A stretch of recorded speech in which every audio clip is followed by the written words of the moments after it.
A lo largo de las últimas 2 semanas he estado hablando acerca de cómo es el plan de Dios para bendecir a nuestras generaciones. Hemos estado hablando del valor y la relevancia de cada uno de nosotros como miembros de una familia y el valor que Dios le da a la familia. Y el primer día leí un versículo que quiero que volvamos a recordar, que está en 2 de Samuel 7:29. El rey David dice: dígnate entonces bendecir a la familia de tu siervo. David, como un hombre, bendice a su familia y comienza a declarar una bendición sobre su familia. Dice: de modo que mi familia esté bajo tu protección y que exista para siempre, pues tú mismo, Señor y Dios, lo has prometido. Si tú bendices la dinastía, las generaciones de tu siervo, quedará bendita para siempre. David está entendiendo algo que creo que cada uno de nosotros debe entender, abrazar y comenzar a vivir de esta manera. David entendió: yo soy un conducto de bendición para generaciones mías en el futuro. Niños, hombres en un futuro, mujeres que no voy a conocer quizá, pero que son mi descendencia, van a ser bendecidas porque yo estoy poniendo al Señor como primer lugar en mi vida y estoy hablando esa bendición. El rey David lo entendió. Entonces, si entendemos esto nosotros deberíamos de entender que como personas tenemos una importancia histórica, porque Dios puso en nosotros la capacidad de impactar generaciones. ¿Qué es esto? Que tenemos la capacidad de dejar un legado, más allá de una herencia económica, más allá de cualquier otra situación. Tenemos la capacidad de dejar un legado duradero. Aprendimos 3 cosas en las últimas 2 semanas. Primero, que en Cristo tú eres muy valioso, tú eres muy valiosa. Cuando tú estás en Cristo, Cristo en ti te da un valor y una capacidad de bendición y de vivir como Cristo quiere, bajo la bendición de Dios. Entonces tú eres muy valioso, tú eres muy valiosa. Lo segundo que vimos es que Dios puso en ti esta capacidad, este poder de impactar tus generaciones. Y la semana pasada vimos esa promesa. Dios hizo esa promesa de que nuestras generaciones serían impactadas. Hechos 2:39 dice: esta promesa es para ustedes, para sus hijos y aún los que están lejos. Vimos que eran lejos en distancia, años en el futuro, pero también los que están alejados de Dios. ¿Cuántos aquí, y no levantes tu mano, pero a lo mejor alguien de tu descendencia ha estado corriendo, alejado de Dios? Esa promesa también es para ellos. Esto hablamos la semana pasada. Y dice Isaías 44:3: pues derramaré agua para calmar tu sed y para regar tus campos resecos. Dice: derramaré mi espíritu sobre tus descendientes y mi bendición sobre tus hijos. ¿Cuál es el plan de nuevo para que tus hijos sean bendecidos? Que tú como papá y mamá te pongas en la posición donde el Espíritu Santo es derramado sobre ti, sobre la bendición cae sobre tu vida, y entonces esa bendición alcanza a tus descendientes, alcanza a tu familia. Y qué bendición. La verdad es que al escuchar esto, te das cuenta del regalo maravilloso que tenemos como iglesia y que realmente anhelamos con nuestro corazón. Que hoy tú sepas que tu vida es más relevante de lo que tú piensas o crees. Realmente anhelamos que la iglesia sepa lo valioso que es su vida, el que Cristo te alcanzó con un propósito grande y más allá de lo que nos imaginamos. ¿Qué hubiera sido de nosotros si esa persona que Dios lo alcanzó no nos hubiera hablado? ese familiar que se acercó a Cristo y que a través de Él hoy estás aquí, es más relevante de lo que crees. Y hay dos maneras de las que nosotros podemos responder a ese regalo que Dios nos dio, a esa gracia. Una puede ser en lo personal, sin importar tu edad, lo que hagas, tu vida impacta a tu familia. En donde estés, lo que hagas, lo que hoy estés haciendo, realmente tu vida puede tener un impacto eterno en tu familia. Y algo que yo siempre he pensado como madre, que el regalo más grande que me pueden dar mis hijos es su devoción por Jesús. El regalo más grande que tú le puedes dar a Dios es tu devoción a Él. Que realmente tú le digas: Señor, tú eres el centro de mi vida y te lo voy a demostrar en mi diario vivir.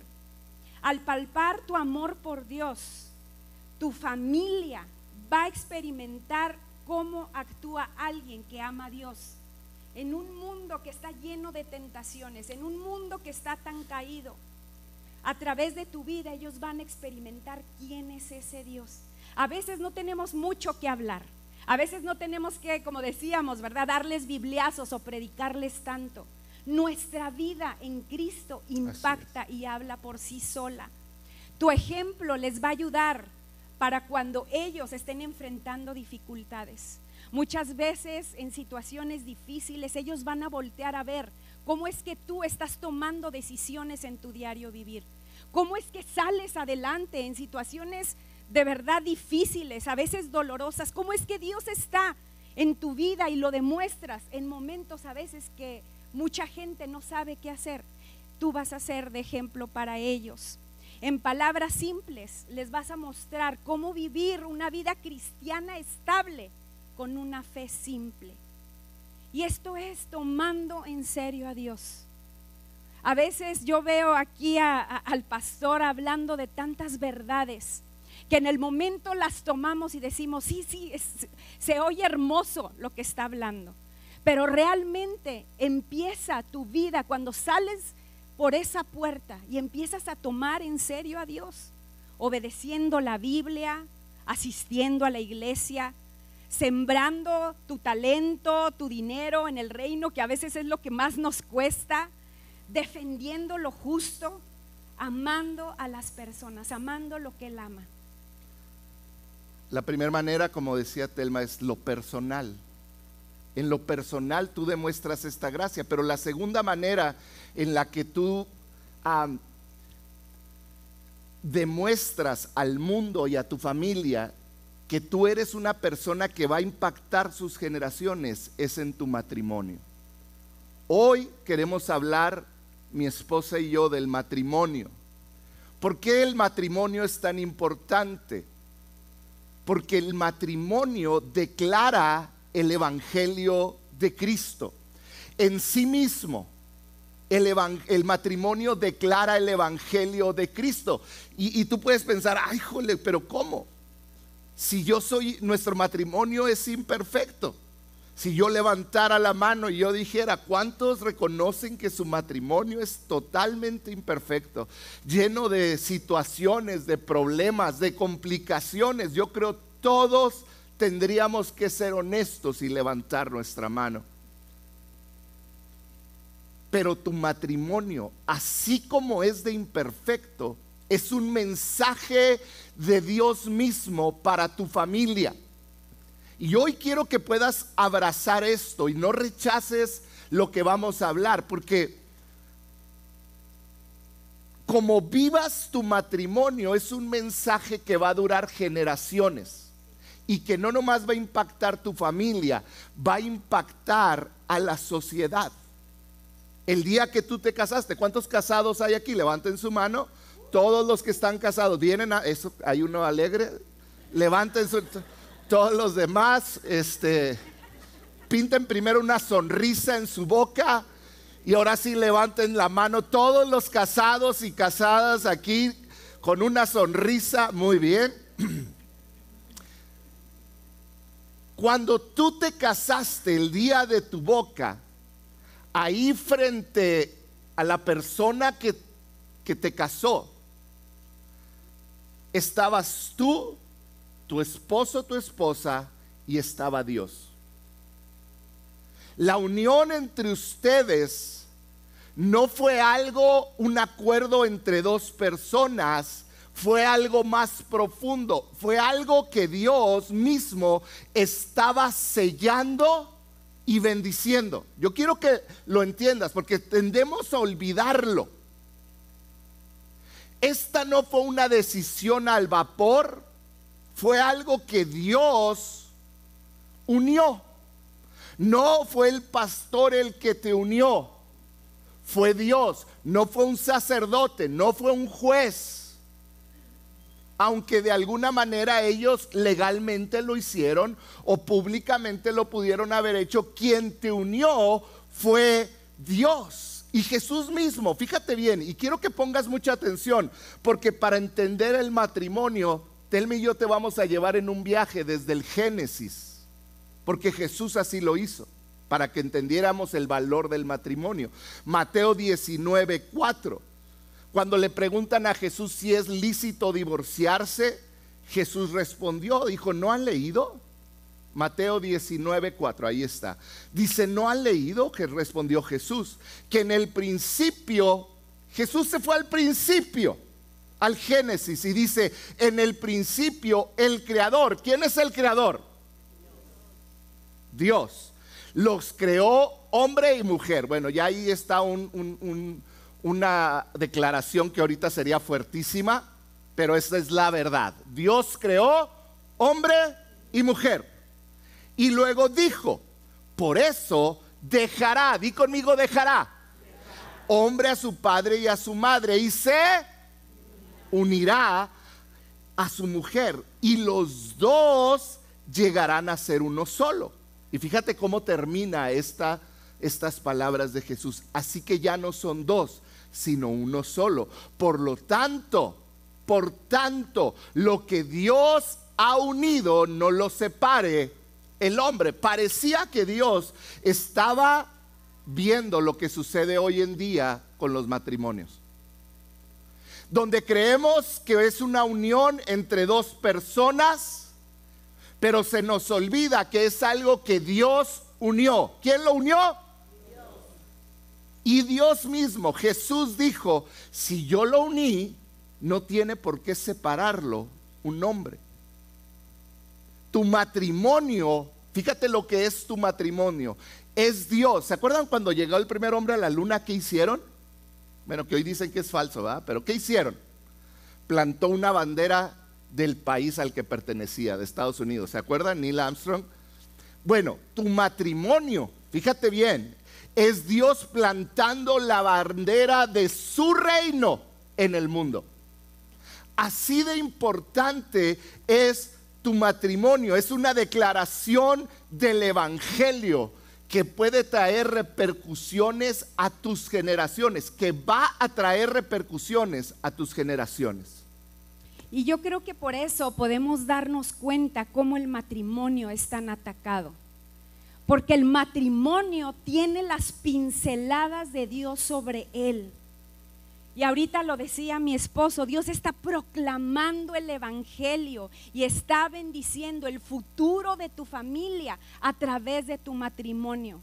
Joven o jovencita que estás aquí, yo quiero darte esperanza, porque estamos en una generación en donde se está devaluando a tal grado el matrimonio que hoy los jóvenes no quieren casarse, no creen en el matrimonio.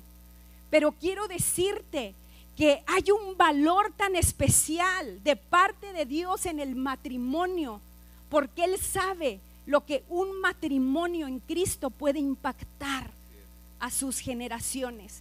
Tu matrimonio tiene el toque divino. Es un milagro de parte de Dios. Y como dice mi esposo, no es perfecto, como ningún matrimonio lo es, como el nuestro no lo es. Pero ese matrimonio imperfecto es sagrado para Dios, así como lo fue el matrimonio de Adán y Eva. Y vemos en Mateo 19 que hace referencia a Adán y Eva en el jardín del Edén. Y ahí Él les dice, voltea a este primer matrimonio y también lo está haciendo aún en el más reciente, en este momento. Por lo tanto, lo que yo he unido, que no lo separe el hombre. Y ¿sabes qué? Es como que tu matrimonio es el jardín de tu Edén personal. Es como si tú estuvieras en ese jardín y ese Edén personal tuyo. Dios te está diciendo hoy, en este momento, cuida ese jardín que te estoy dando. A pesar de lo imperfectos que son los matrimonios, Dios valora tanto tu matrimonio. Dios pone tanto valor que en el Nuevo Testamento, Pablo en Efesios 5, Efesios es un libro que está dedicado, está destinado para la iglesia. Da instrucciones a la iglesia en diferentes maneras y trata de explicar lo que es la iglesia y lo que es el evangelio, el valor de la iglesia para Cristo. Y dentro de esta enseñanza del apóstol Pablo, en Efesios 5 encontramos unas palabras que yo creo deben de ayudarnos a entender el valor del matrimonio. Efesios 5:32. Empieza Pablo a hacer una referencia en cuanto a la relación de Cristo con su iglesia y el matrimonio entre un hombre y una mujer. Y luego dice, el matrimonio es, la relación entre Cristo y la iglesia es como el matrimonio. Y luego dice Pablo, eso es un gran misterio, pero ilustra la manera en que Cristo y la iglesia también son uno. Así como Jesús dijo, el hombre y la mujer se convierten en uno, Pablo dice, Cristo y la iglesia, lo ilustra por medio del matrimonio, también son uno. ¿Qué es esto? Que nuestros matrimonios imperfectos proclaman este gran misterio. ¿Cuál es este gran misterio? Que Dios, siendo Dios, menciona a la iglesia como su novia y dice que van a ser uno. Este es el gran misterio. ¿Por qué? Porque el matrimonio muestra en términos terrenales un romance que se puede leer en el Evangelio. El Evangelio es una historia de amor entre Cristo y su iglesia, entre Cristo y su novia, que es la iglesia. El matrimonio ejemplifica este amor entre Cristo y la iglesia. ¿Qué es este amor? Es un amor imperfecto, donde hay errores, pero tiene que haber perdón, donde hay un amor sacrificial, donde hay honra, donde hay respeto. Y vamos a tratar de los siguientes minutos ejemplificar esta relación. El matrimonio, de acuerdo a la Biblia, nos muestra el diseño original de lo que es un verdadero hombre y una verdadera mujer. A veces estamos buscando ese significado afuera, pero Dios lo dejó tan claro en su palabra. La Biblia no solo nos enseña nuestras diferencias, sino que Dios nos enseña que Dios nos hizo diferentes para bendición el uno del otro. A veces estamos tratando de cambiarnos, a veces estamos tratando de igualarnos con esto de la igualdad de género, ¿verdad? No debería de sorprendernos todas esas ideologías que quieren cambiar o distorsionar lo que Dios creó, lo que Dios hizo. La igualdad de género nos está queriendo convencer a esta generación de que eso es lo correcto, pero Dios ya lo habló. La Biblia no se enfoca en nuestras diferencias como rasgos que nos separan. Esas diferencias, Jorge y yo nos hemos dado cuenta que nos complementan. Cada vez que nosotros hemos avanzado en una madurez en Cristo, en tener una devoción con Dios y darle todo, cada vez nos damos cuenta que esas diferencias que yo quería cambiar o esas diferencias que Él quería cambiar en mí nos han hecho cada vez más perfectos como matrimonio. Cada momento, aún difícil en el matrimonio, nos hemos dado cuenta que es una oportunidad de invertir en tu familia. ¿Cómo? ¿Cómo lo hacemos esto? No tratando de ser perfectos, de que nada pasa, tratando de ser alguien que no somos, pero sí de constantemente volver a la gracia del Evangelio, sabiendo que en Dios está la respuesta a cada situación que hemos vivido. ¿Cómo reaccionas ante una injusticia en tu diario vivir? ¿Soy el que pide perdón o soy el rencoroso en la relación? ¿Cuál es mi actitud ante los retos difíciles en mi familia, en mi matrimonio? Eso lo observa la gente. Los que están cerca de ti, tus hijos lo están observando. ¿Qué decisiones tomo cuando se presenta algo inesperado en mi familia, en mi matrimonio? Con cada situación de tu matrimonio, sea fácil o sea complicado, les estás mostrando a tus hijos cómo ellos deberán de actuar en sus futuros matrimonios. Así tan relevante es el matrimonio. En Efesios 5:33 dice: en todo caso, el esposo debe amar a su esposa como si se tratara de sí mismo. Pero ve lo que nos dice a nosotras las esposas. La esposa debe respetar a su esposo. Y qué importante versículo, y aquí queremos basar el resto de esta plática. En todo caso, dijo Pablo, el esposo debe ¿de qué? Respeto. Amar. Hombres que están aquí, nuestra tarea es amar. Y luego dice, como si se tratara a sí mismo, la esposa debe respetar. La Biblia es bien clara y nos deja los encargos más difíciles que nos podía haber dejado. Porque un hombre puede proveer, puede hacer tantas cosas, pero a veces batalla para amar. Y lo de respetar lo va a hablar mi esposa. Entonces vamos a iniciar con la primera parte. Hombres que están aquí, si tu hombre se está quedando dormido porque vio Netflix hasta las 3 de la mañana, dale un golpe y dile, aquí sí vas a poner atención. Si quieres pellizcarlo, jalarle los pelos, no lo hagas porque estarías mal. ¿Está bien? Entonces, hay algunos que la tienen hecha porque no hay de dónde les jalen, pero bueno. Efesios 5:25, ¿estás conmigo? Vamos a retrasar un poquito a la explicación de Pablo, porque la conclusión de Pablo es: hombres, ¿dónde están los hombres? Hay algo que mi esposa me estaba regañando, ya los hombres en la iglesia gritan ¡au! No sé cómo decirles la frustración que da, pero un hombre por lo menos debe gritar ¡au! ¿Ok? ¿Sí? Nadie, ¡ay! No. Hombres. Bendito Dios. Es la última oportunidad, ¿ok? Pégale a tu hombre, es mi prueba de que está despierto. Jálale la barba si tiene, y si tiene arriba, y si no tiene nada, pellízcalo. ¿Está bien? Hombres. Ok, esto es para nosotros. ¿Está bien? Dice esposos, voltea con él de un lado y dile, te hablan. Esposos, amen a sus esposas, así como Cristo amó a la iglesia y se entregó por ella, para hacerla santa.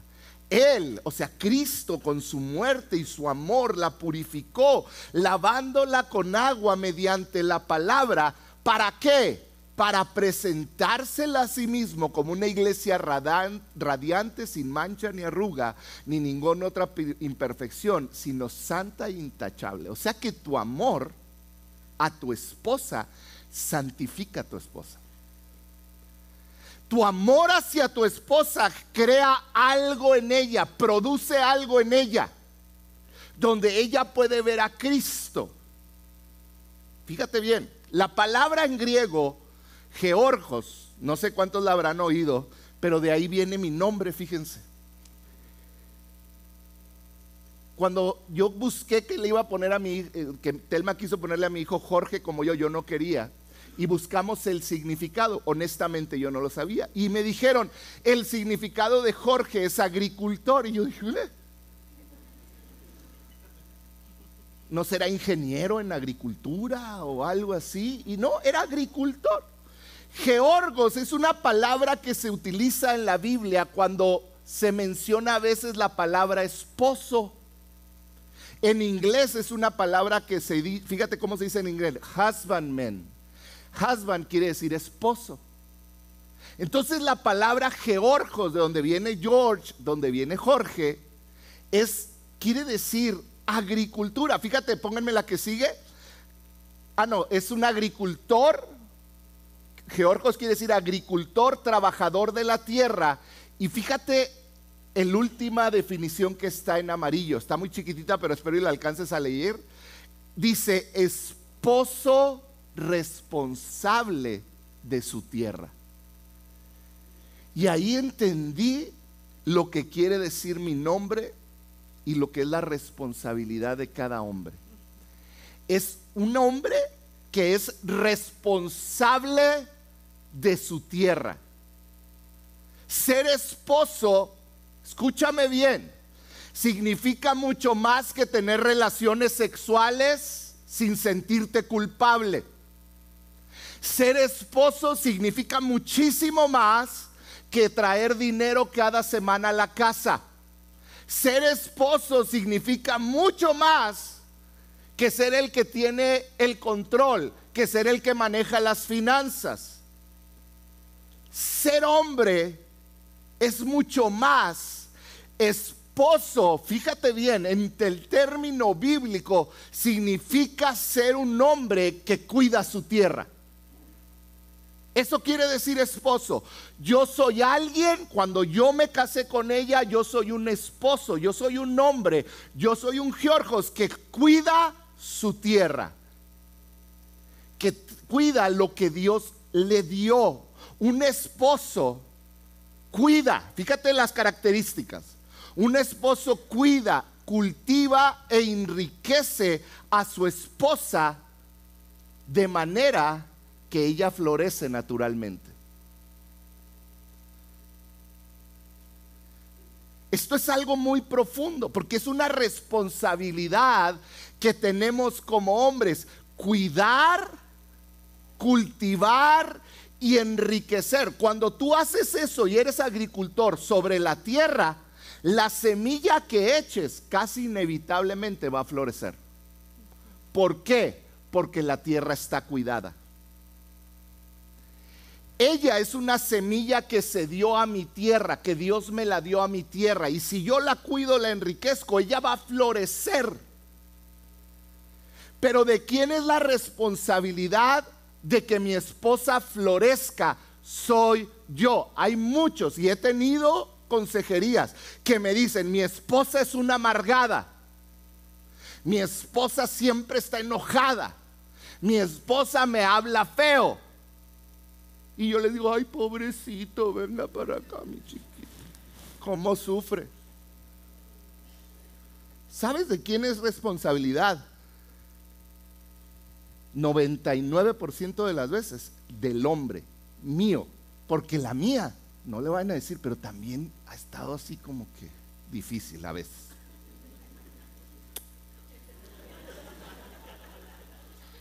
Y tengo que reconocer que cuando ella no está floreciendo emocionalmente, espiritualmente, es porque yo dejé de hacer algo. Yo dejé de cuidarla, de cultivarla y de enriquecerla. Esto es lo que está diciendo la Biblia. Fíjate lo que sigue diciendo el versículo 28, dice: asimismo, el esposo debe de amar a su esposa como a su propio cuerpo. Dice, mira, si el hombre no va a entender, porque somos cabezones. Si no entiendes cómo Cristo amó a la iglesia y se entregó totalmente con ella con un amor sacrificial, sí vas a entender cómo te amas a ti mismo. Ahora, una nota aquí: si no te amas a ti mismo, no puedes amar a tu esposa.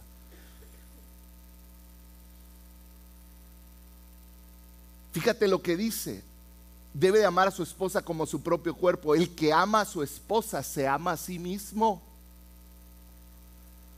O sea que si la maldices, ¿qué estás haciendo sobre ti? Es como dice la Biblia: botellita de Jerez. Todo lo que digas.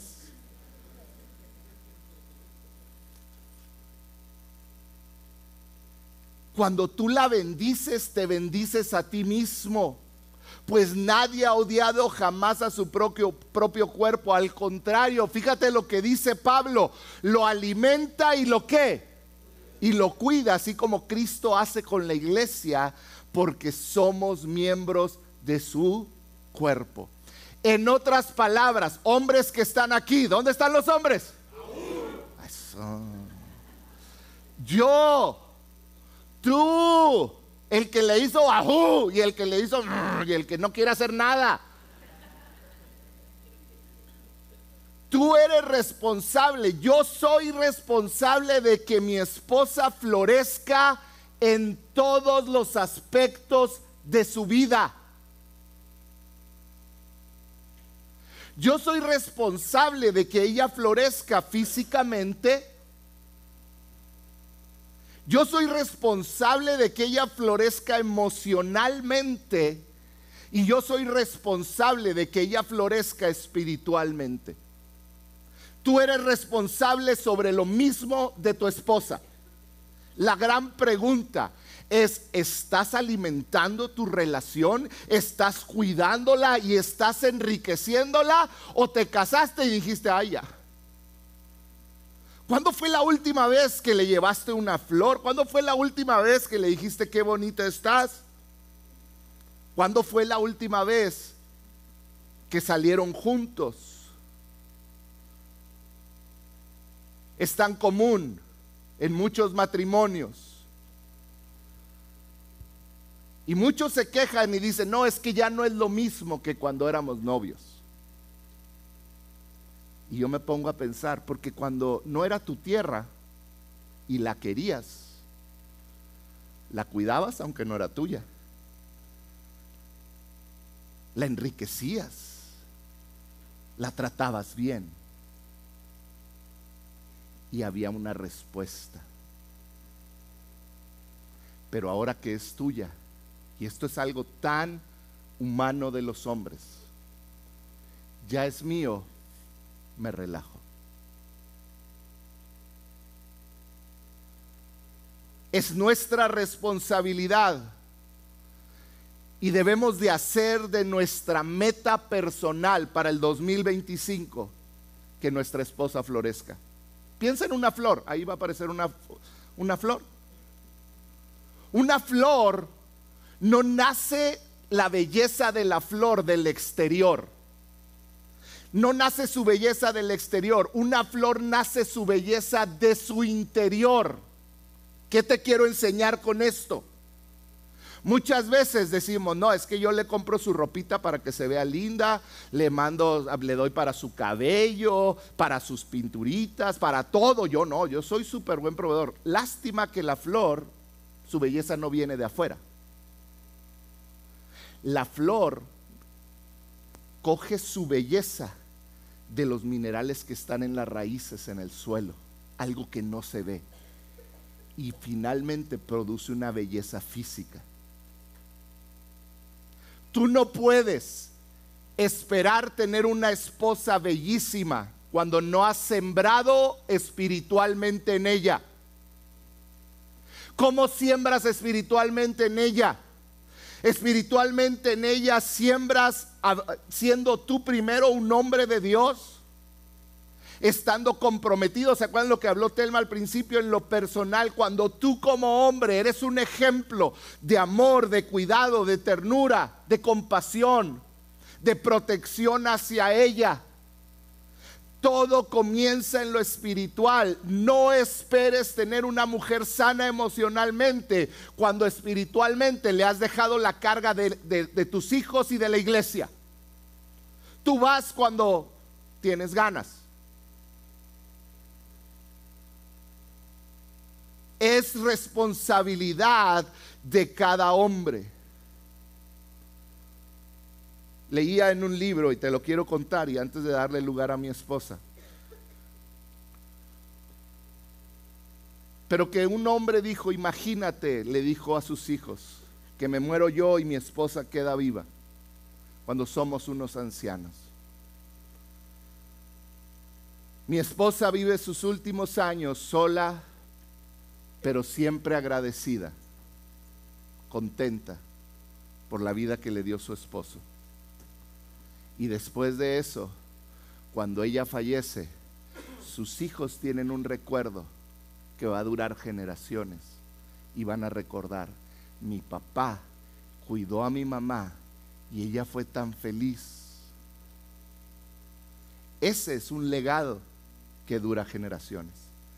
Si amas así a tu esposa, la familia va a ver a Jesús en ti y la diferencia que Jesús hizo en tu matrimonio. Y yo creo que ahorita cada mujer está pensando: sí, con razón estoy así, con razón soy víctima. Pero quiero decirte que a las mujeres se nos ha dado una responsabilidad tan poderosa y que a veces es tan difícil también para la mujer, y es el respeto al esposo. Dice: las esposas deben, y aquí esta palabra deben, no hay si quieres o no, deben respetar a su esposo. Una esposa que dice que ama a Cristo, una esposa que ama al Señor, ¿sabes cómo refleja el Evangelio? Con poder y belleza. Muchas mujeres anhelan ser amadas, muchas mujeres anhelan ser valoradas por sus esposos, pero la sociedad nos ha enseñado que solamente vamos a ser valoradas, como decía mi esposo, por nuestro aspecto físico, pero va más allá de nuestro aspecto externo. Y a mí algo que me ha impactado por años y que llegó tan profundo en mi corazón fue este versículo que está en 1 de Pedro 3:4.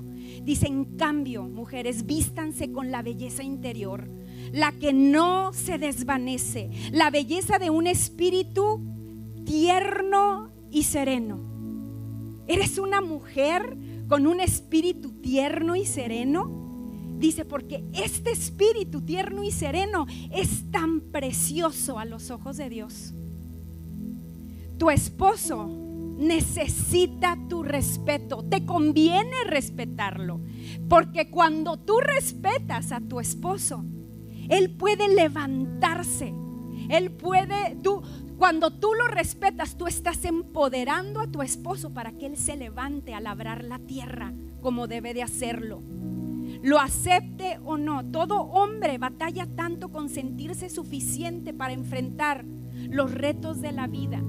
He reconocido de verdad, y cada vez que veo a hombres aquí, pienso: tienen una gran labor como cabezas de hogar, como proveedores de sus hogares. Cuando emprenden un negocio, al iniciar un nuevo trabajo, al tomar una posición de liderazgo, cuando estás buscando un empleo, cuando acabas de terminar una carrera o cuando no la terminaste,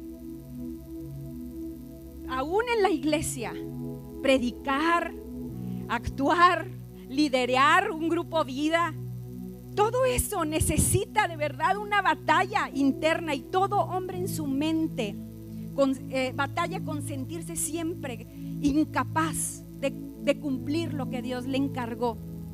Y si vamos de regreso al Edén, vemos que Dios le dio una gran tarea y una gran responsabilidad. Dios puso al hombre en el jardín del Edén para que lo cuidara y lo cultivara. Tu hombre, mujer, hermana, necesita que tú como mujer, que aún conociéndolo, porque eres la que mejor lo conoce, lo respete y lo valore más que nadie en esta vida. 1 de Pedro 3:1 dice: tienen que aceptar la autoridad de sus esposos. Quiero que sepas que el día que yo entendí y aprendí esta palabra, aceptar la autoridad de mi esposo, entendí que esto era un mandato de parte de Dios. Y hoy estoy viendo la promesa de Dios a través de ese mandato que por fin en mi vida entendí y apliqué en mi propia vida. Dice: de la misma manera, ustedes esposas tienen que aceptar la autoridad de sus esposos. Entonces, fíjate lo que dice: aun cuando alguno de ellos se niegue a obedecer la buena noticia, la vida recta de ustedes les hablará sin palabras y ellos serán ganados. ¿Cuántas veces has llorado, has gritado, le has dicho y nada sucede? quizá está faltando el respeto y el valor a tu esposo, porque detrás de una mujer que ha aprendido, que ha tomado la decisión de respetar a su hombre, primero hay un compromiso con Dios de amarlo y honrarlo por sobre todo a él. Tu respeto empodera, hermana, a tu esposo para seguir avanzando en este mundo difícil, en ese llamado tan difícil que Dios le dio. Este respeto es un regalo que tú le das a tu esposo por gracia. Él no tiene que ganárselo, porque a veces tenemos esto en mente. Entonces, si él no hace, yo no hago. Esto es algo que él no debería ganárselo, así como tú tampoco deberías ganarte su amor. Así como tú no hiciste nada para ganarte el amor de Dios. Esto es por gracia. Jesús es un ejemplo para nosotras como mujeres, como iglesia. Esa es la manera que Dios nos dice: esto es por gracia para tu esposo. Cuando ambos entonces cumplimos con esa responsabilidad, unidos, el matrimonio funciona. Sí funciona, iglesia. Hoy te lo puedo decir parada desde este lugar. A la manera de Dios funciona. Estamos hoy en día pensando en tantas situaciones, a veces tan ensimismados en situaciones, y que escuchamos otras voces que nos están alejando del plan original de Dios. ¿Cómo puedo entonces yo afirmar a mi esposo? ¿Cómo puedo yo empoderarlo? Maneras de afirmarlo. Habla bien de él con tu familia. Habla bien de él con tus amigos. ¿Qué hablas de tu esposo frente a otros? Elógialo. Elógialo en presencia de tus hijos. Ámalo en presencia de tus hijos. ¿Qué te escuchan decir tus hijos de tu esposo? ¿Qué murmuras aún en tu cabeza sin que nadie te escuche? Porque a lo mejor no te escuchan, pero tus hechos hablan de lo que murmuras de tu esposo en tu cabeza. Tu esposo necesita que estés de su lado, no que seas su peor enemiga. Y el mundo va a intentar cambiar a tu esposo, decirle que no es aceptado. Pero él necesita ver que tú estás de su lado y que lo amas tal como es. A mí me hizo Dios ver esto desde muy temprano en mi matrimonio. Me decía: Telma, no te he mandado a que sea su Espíritu Santo personal de Jorge, porque yo era su mamá, su espíritu personal, la que lo quería enseñar, la que lo quería cambiar. Pero me di cuenta que todo hombre necesita a alguien a su lado que no esté tratando de corregirlo, que no esté tratando de educarlo. Solo necesita un hombre que lo ames tal y como es él. Creo que es algo que Dios sigue susurrando a mi oído. Ámalo tal y como es. Y son esas oraciones que Dios responde. Yo creo que no hay oración más respondida cuando decides tomar tu cruz y decirle: Señor, quiero amarlo como es Él, sin esperar nada a cambio, sin querer cambiarlo. Hoy en la mañana yo desperté y decía: cuánto amo a mi esposo. Jamás pensé que yo podía amar de tal manera. Tenía tantos temores en mi vida, tantas inseguridades. Pero sabes que cuando tú entregas tu vida y le dices: Señor, a tu manera es mejor, Dios sana, Dios restaura y realmente ves sus promesas cumplidas en tu vida como mujer, en lo más íntimo, en tus sueños, pero también en lo que más amas, en tu familia, en tus hijos, en el legado que Dios puso en tus manos.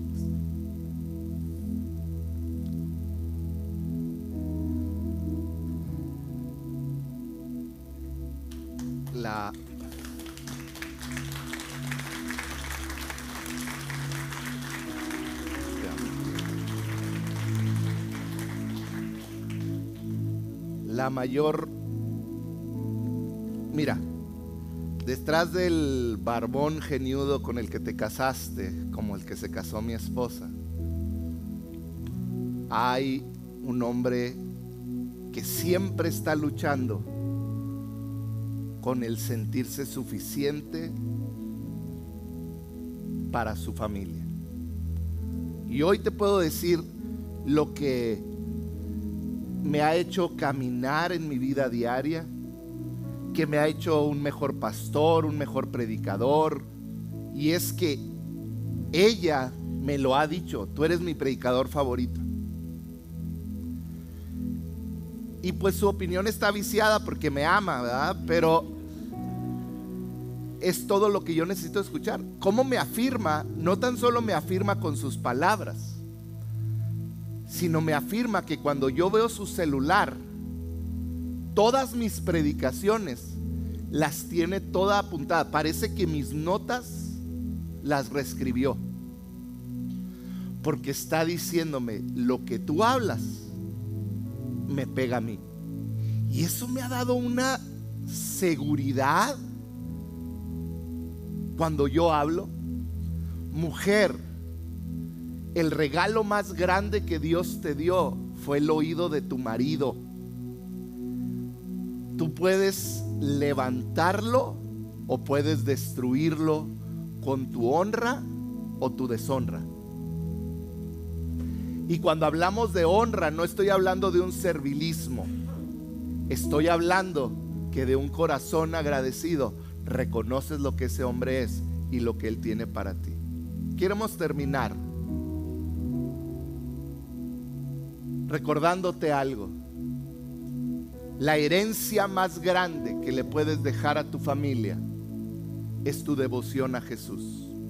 Mamá, papá que estás aquí, esta suave danza donde un esposo ama sacrificialmente a su esposa como Cristo amó a la iglesia, y una esposa que respeta y afirma a su esposo, es el segundo mejor regalo que le vas a dejar a tu familia. El primero es que tú seas un hombre o mujer de Dios. El segundo es que ellos vean cómo se aman, cómo se perdonan, cómo se respetan. Ese es un regalo que va a quedar grabado en las mentes y en los corazones por generaciones. Entonces, si hay en algo en lo que te conviene invertir, es en tu matrimonio. Si tú llegaste a este lugar pensando en separarte, en ya estuvo bueno, estoy cansado, estoy cansada, ya no puedo más, yo quiero decirte que no tires la toalla. Este puede ser el mejor regalo que le hagas a tu familia. Tú como hijo, si tus papás lo hubieran hecho, si vienes de padres divorciados, hubieras estado agradecido. Si tú hubieras visto que se perdonan, que se dan la oportunidad, y que esposo cuida a su esposa y esposa honra a su esposo. ¿Sabes? Esto es lo que me da seguridad a mí de que cuando mis hijos se casen van a poder decir: hijo, mis papás tenían un matrimonio imperfecto, pero con Cristo pudimos ser muy felices. Esa es la esperanza. Es costoso, sí lo es, pero vale la pena. Quiero terminar y va a aparecer ahí, pónganme la última carta. Hay un teólogo que me gusta mucho y trato de leer lo que él escribió. Él era un alemán que estuvo preso, y estando preso, una de sus sobrinas se iba a casar. Y cada palabra de esta carta que él escribió a su sobrina describe perfectamente lo que es el matrimonio. Quisiera leértelo. Le dijo: Dios está guiando vuestro matrimonio. El matrimonio es más que amor del uno hacia el otro. Tiene una dignidad y un poder superior, porque es la santa ordenanza de Dios mediante la cual Dios quiere perpetuar la raza humana hasta el fin de los tiempos. En su amor solo ven a dos seres en el mundo, pero en el matrimonio, fíjate bien esto, son un eslabón en la cadena de ¿qué? De generaciones que Dios hace venir y pasar para su gloria y llama a su reino. Tu matrimonio tiene impacto eterno. En su amor solo ven el cielo de su felicidad. Pero en el matrimonio se les coloca en un puesto de responsabilidad hacia el mundo y la humanidad. Su amor es posesión privada, pero el matrimonio es más que algo personal. Es un estatus, es un cargo. Y termina con estas palabras que quiero dejar en tu corazón. No es su amor lo que sostiene el matrimonio, sino a partir de hoy, el matrimonio lo que sostiene su amor. ¿Qué manera de ver el matrimonio? Tu matrimonio tiene un impacto a las generaciones futuras. No se trata de qué tan enamorado me siento en el momento que me casé. Ahora mi compromiso de estar casado con ellos sostiene mi amor hacia ella a pesar de las dificultades. Hoy nuestro mensaje es lucha por tu matrimonio. Haz tu parte y deja que Dios haga la suya. Deja de preocuparte por lo que ella o lo que él no hace y comienza a hacer tu parte. ¿Por qué no cierras tus ojos? Y con los ojos cerrados yo quiero pedirle a todos los matrimonios que se pongan de pie, por favor. Todos los matrimonios, pónganse de pie. A lo mejor estás hoy y no está tu esposo o tu esposa. Ponte de pie. Tú solo. Y yo quiero que tomes la mano de tu esposa, de tu esposo, si está aquí. Y vamos a orar y me vas a escuchar a mí orar. Pero yo quiero que en un momento tú también comiences a orar primero por ti y luego por tu matrimonio. Padre, yo bendigo a cada matrimonio que está aquí, Señor. Cada hombre y mujer que tú has unido con un propósito eterno, Señor. Con un propósito tan valioso que es mostrar al mundo lo que es el amor de Cristo para la humanidad. Espíritu Santo, yo bendigo a cada matrimonio que está en este lugar. Aquellos que hoy se sienten fuertes para seguir luchando en su vida matrimonial y aquellos que hoy sienten que las fuerzas se acaban. Espíritu Santo, yo pido que tú hagas una obra, que el día de hoy tú hayas hablado a lo más profundo de cada corazón, de cada mente, Señor, y que cada uno de ellos pueda tomar decisiones sabias en su matrimonio, en su caminar. Espíritu Santo, haz una obra poderosa en cada matrimonio. Sí, Dios, bendigo a cada mujer en este lugar. Que tu Espíritu Santo siga hablando a su vida. Que le dé la gracia, Señor, para poder ser esa mujer con un espíritu tierno, sereno, ese que a ti te agrada. Ayúdanos a ser esas mujeres, Dios, que proclamen el Evangelio con nuestra vida, con nuestro respeto y nuestra honra. Ayúdanos a caminar en tu voluntad perfecta. Padre Santo, sigue revelándolo a cada vida, a cada matrimonio en este lugar. Y bendecimos cada joven, cada señorita que está en este lugar, cada abuela, cada abuelo, Señor. Padre, que ellos puedan saber que pueden levantarse, Señor, a orar por sus padres, por sus hijos, Señor, para que sea el matrimonio que tú pensaste y soñaste para ellos. En el nombre de Jesús, Señor. Amén y amén.